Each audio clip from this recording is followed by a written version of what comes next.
लोभले चोर्नेलाई कारागार, भोकले चोर्नेलाई रोजगार। यो नीति हामीले अपनाउनु पर्छ। लोभले चोर्ने मान्छे पनि छ समाजमा, लोभले चोर्नेलाई कारागारमा खाट्नुपर्छ, तर भोकले चोर्नेलाई रोजगार दिनुपर्छ।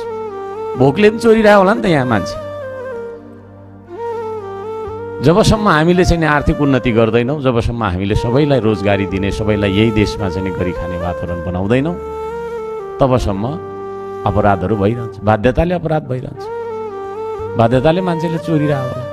त्यसो भएको कारणले गर्दाखेरि शान्ति सुरक्षाका लागि हामीले यदि सोच्ने हो भने उत्पादनमा जानुपर्छ। माटो नछे उत्पादन हुँदैन। उत्पादन नहुनु भनेको औद्योगिकरण नहुनु हो। हामीले मोबाइलमा मात्रै इन्डस्ट्री हेरेर हुँदैन। अहिले दिनभरि यहाँ हामी भाषण गर्छौँ, अनेक परि भन्छौँ, एकछिन भोक लाग्छ, भोक लागिसकेपछि किसानले उत्पादन गरेको भात खानुपर्छ।